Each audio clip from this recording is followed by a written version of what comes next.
प्रभु यीशु मसीह के नाम में आपको अनुग्रह, शांति और आशीष मिले।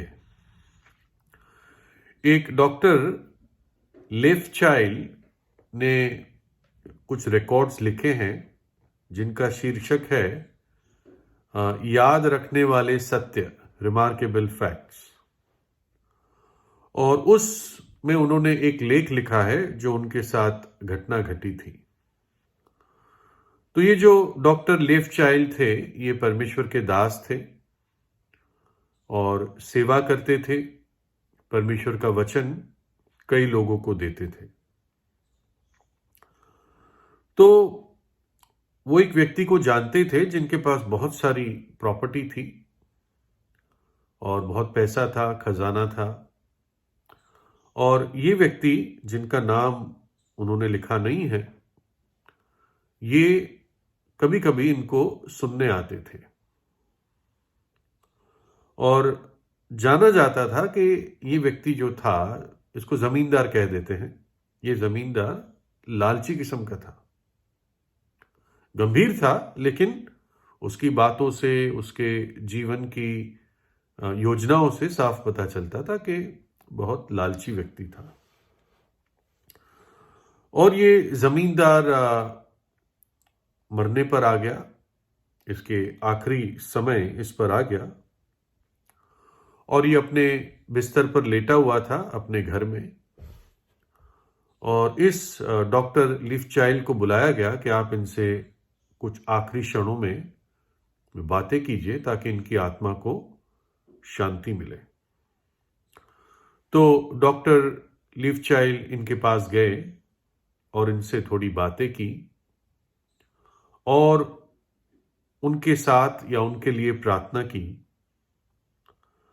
और डॉक्टर लीफ चाइल्ड ने चाहा कि वो अपना हाथ उनके हाथ में दे, लेकिन जो जमींदार थे वो अपना हाथ देना नहीं चाह रहा था डॉक्टर लीफ चाइल्ड के हाथ में। उसने अपना हाथ बिस्तर के नीचे ही या अपने शरीर के नीचे दबा रखा था और उसने ये पूछा कि भाई आप ये बताइए अब कि मेरा क्या होगा। और मैं जानता हूं कि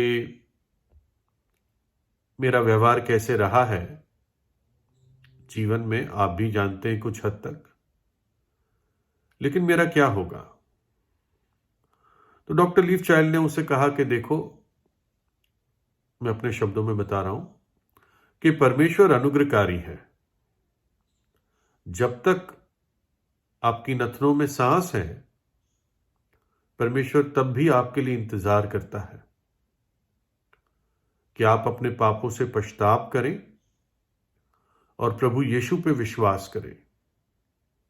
वो आखिरी सांस में भी आपको क्षमा करेगा अगर सच्चे हृदय से उसके पास आए। उसका हृदय इतना बड़ा है। और डॉक्टर लीफ चाइल्ड ने कहा, प्रभु यीशु के बलिदान पे विश्वास करो।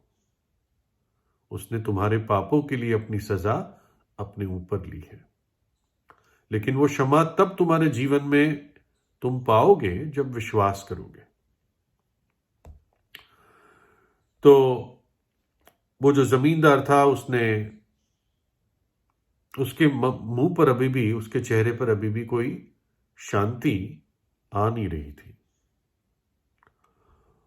और आखिरी सांसें चल रही थी और तब उसने बताया डॉक्टर लीफ चाइल्ड को कि मैंने अपना हाथ आपको नहीं दिया क्योंकि मेरा हाथ चाबी को पकड़े हुए है। मेरे बिस्तर के नीचे मेरे अलमारी की, तिजोरी की चाबियां हैं और मेरी उंगलियां मैंने उसमें फंसा के रखी है। मैं नहीं चाहता किसी के हाथ में लगे ये। और उसके बाद वो मर गया। और मरने के बाद जब उसका आखिरी क्रियाक्रम किया गया तो उसकी अकड़ी हुई उंगलियां चाबियों से निकालनी पड़ी। तो देखते हैं कि कैसे एक व्यक्ति आखिरी समय पर भी अपनी उस पाप को, लालच भी एक पाप है, ठीक है, उसका पैसा था, सब कुछ था, खजाना उसका था, लेकिन तब भी उसकी उंगलियां उसको छोड़ नहीं पा रही थी।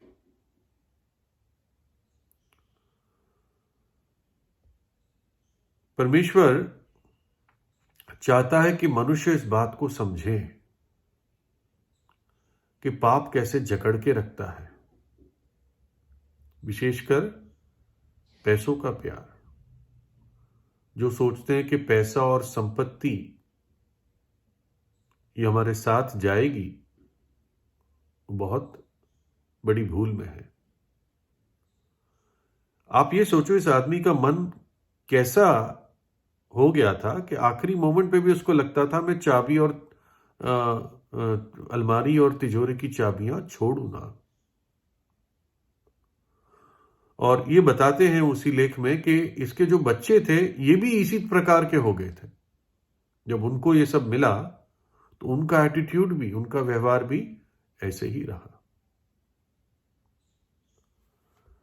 कुछ लोग जानते हैं कि अब मरने वाले हैं, तब भी अपना पाप छोड़ नहीं सकते। मनुष्य इतना कठोर हो जाता है कई बार। परमेश्वर करे कि आप ऐसे ना हो। मैं भजन 49 से पढ़ता हूं बाइबल से, जो अपनी संपत्ति पर भरोसा रखते और अपने धन की बहुतायत पर फूलते हैं, उनमें से कोई अपने भाई को किसी भांति छुड़ा नहीं सकता है और ना परमेश्वर को उसकी संति प्रायश्चित में कुछ दे सकता है, क्योंकि उनके प्राण की छुड़ौती भारी है, वह अंत तक कभी ना चुका सकेंगे। कोई ऐसा नहीं जो सदैव जीवित रहे और कब्र को ना देखे, क्योंकि देखने में आता है कि बुद्धिमान भी मरते हैं और मूर्ख और पशु सरीखे मनुष्य भी दोनों नाश होते हैं और अपनी संपत्ति औरों के लिए छोड़ जाते हैं। वे मन ही मन में सोचते हैं कि उनका घर सदा स्थिर रहेगा और उनके निवास पीढ़ी से पीढ़ी तक बने रहेंगे, इसलिए वे अपनी भूमि का नाम अपने अपने नाम पर रखते हैं।